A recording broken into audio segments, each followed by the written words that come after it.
Well, good morning, everyone. I am so happy to see all of you. Warner, also known as Andy, Yolande, Cheryl, Aaron, Anita. I want to thank you all for the conversation we're about to have. As representative you all are of federal workers all over our country who are doing some of the most incredible and noble work that any one person can choose to do. I want to, of course, thank my partner in this process, Secretary Marty Walsh, who has been extraordinary as a lifelong supporter and fighter for organized labor, for labor unions, and most importantly, for workers. I also want to thank the Office of Personnel Management Director, Kieran Ahuja, for the work that you have been doing. This has been extraordinary. It's been a process of working with outstanding public servants who include members of the President's cabinet, who have been looking internally at the federal government, at these most important agencies, and thinking about how can we do a better job to protect our nation's workers. And that is at the core of the work that this task force was charged with doing. Understanding that federal workers in particular, government workers, public service professionals do their work on behalf of the public, usually on behalf of people they never have known, may never even meet.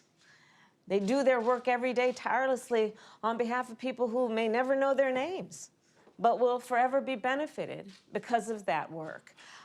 We are proud as the Biden-Harris administration in what we believe we will be, which is the most pro-union administration in the history of America.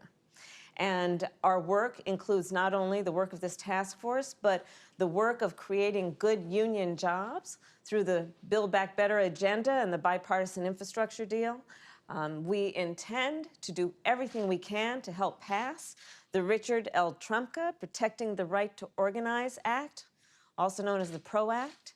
And we intend to use our executive authority to lift up workers through this task force and to highlight the nobility of their work.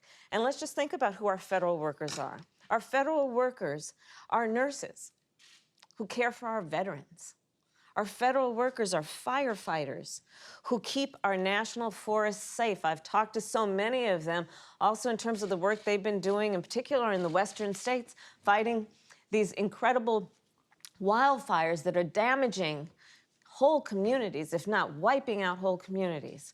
Who are our federal workers? They're scientists who've been working to ensure that products are safe and to discover breakthroughs. We've seen the incredible work of them in terms of what we've seen during the pandemic, which really highlights the importance and the nobility of people who have dedicated themselves to public service, to doing the work that is about ensuring the public good. So we want to thank everyone for this. Our administration has been working to help folks, in particular in the federal government, organize and collectively bargain. And there are two main reasons. We believe that a stronger workforce is the work that will happen to create actually higher productivity and lower turnover. We also believe that this is about respecting the dignity of all work and respecting the dignity of workers. Second, we're doing this because we believe and know that workers are entitled to be paid wages commensurate with their value. The dignity of work must be recognized. The value of that work must be recognized in every way. That is not just about thanking somebody for doing their job, but actually paying them commensurate with the value of their job. So this is our approach to the task force, and basically for the president and me and so many of us, Marty, all of us who have dedicated ourselves to public service. This is the work of recognizing the importance of the work, the impact it can have on our entire nation, and the importance then of protecting the workers who do it. So today we are announcing two new administration policies that will help improve basically what we must do to protect workers, but specifically to remove barriers to organizing in the federal workplace. And so one, we, as it relates to new hires, have decided and are committed to making sure that they will be told at the time of being hired if they are eligible to join a union. They will be given contact information, and they will be informed of their rights. We'd like to believe that this happens every time, but we know it doesn't. So this is something we're announcing today, which is a new policy from our administration to help remove barriers to organizing in the workplace. Because if folks don't know their rights, if they're not informed of their rights, how can they fight to protect their rights? How can we enforce those rights? The second is, as it relates to current workers, we're going to ensure that all current workers are reminded that they are eligible to join a union. So for current workers, we're going to ensure that they are reminded if they are eligible to join a union, because again, we have folks who have been working in the federal government for years who during the course of that time may not have been informed. And we want to make sure that they know now if they didn't know before. And all of this is just part of our broader strategy to make the federal government a model employer. And we call on all employers to make similar steps in doing the work of protecting workers because we recognize the nobility of the work. The federal government is the largest employer in the United States of America. We know that this effort is going to impact, therefore, a lot of people. But we also know that by example, we can hopefully encourage all workplaces, all industries, to look at what is in the best interest of productivity, in the best interest of morale, and in the best interest, of course, of, again, valuing the dignity of work.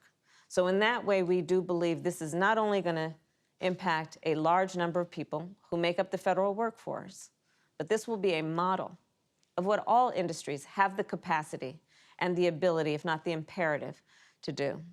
And with that, I want to now introduce an incredible public servant, our Labor Secretary, Marty Walsh.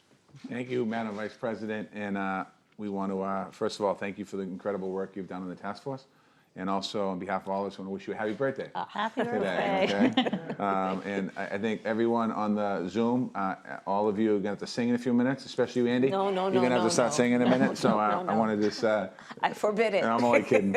But thank you for your great work here. Thank you. It's great to be here. OPM Director Karen Aruja, thank you as well for your incredible work. The participants, all of you on the screen, thank you very much for the work you do every day on behalf of the American people. The folks that are in the audience today, thank you as well for being here today. You know, one thing that's not a secret, this is the most pro-worker, pro-union administration of our lifetimes. And that's a really amazing statement to make. Unions are good for workers, as all of you know. They're good for our communities, they're good for our economy, and they're certainly good for our country. Better pay and benefits, better working conditions protect smaller wage earners, and really an opportunity for people to get into the middle class, to build back better and get in the middle class. Workers want unions. For the first time in a long time, support is at 68%, the highest level in over 50 years of American people saying that they support unions and organized labor in this country. Young workers and workers of color are the most supportive. President Biden created this task force that we all served on to meet the need. We're focused on how we can work to get every agency that can take action, both on the public and private sector workers. So it really is a roadmap on how we move forward. We're submitting a comprehensive report to the president this weekend that I know he's anxious to receive. It's going to make a real difference for workers. You heard a little bit from the vice president today what it means, and just a small taste of what that report's going to say. We're here today to talk about the federal government employee unions and the importance of the work that you do, not just as union members, but honestly working on behalf of the American people. As a former mayor, I know that strong unions means effective government, and I look forward to hearing your experiences today, and so we can support you even further. So with that, I get the opportunity to turn it over to you, Madam Director. Thank you. Thank you. Thank you, Secretary Walsh, and thank you, Madam Vice President, for the opportunity to be with all of you here today and to work together to really elevate this conversation. So I'm really looking forward to having this discussion and roundtable with all of you virtually. And I think it's something special, Madam Vice President, that you're doing this on your birthday for the workers.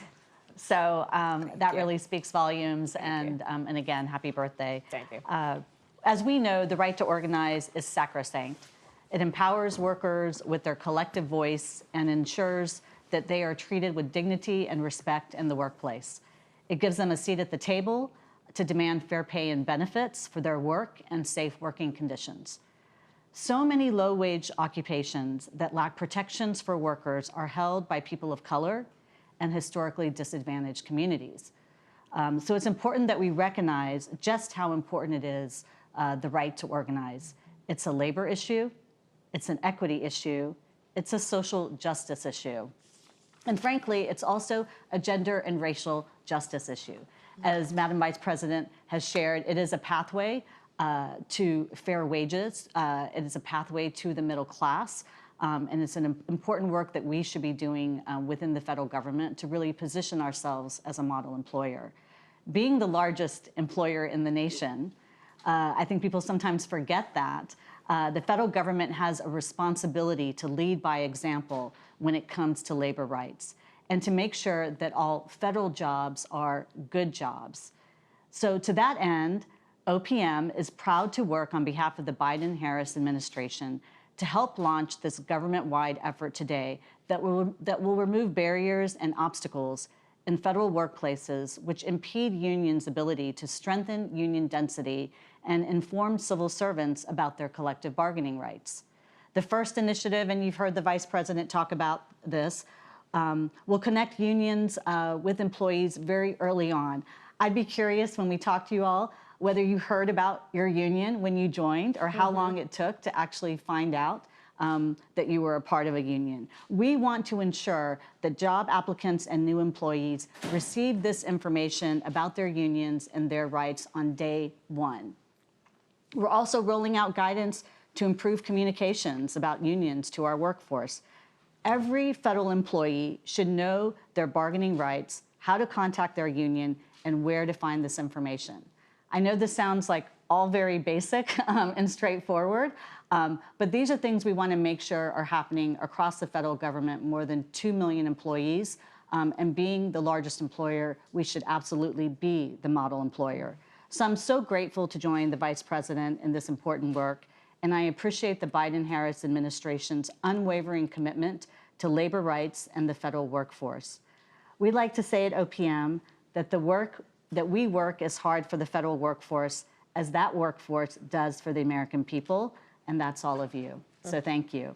And when it comes to protecting and bolstering federal labor rights, President Biden, Vice President Harris, and Secretary Walsh are truly setting a very, very high bar that we are thrilled at OPM to contribute to.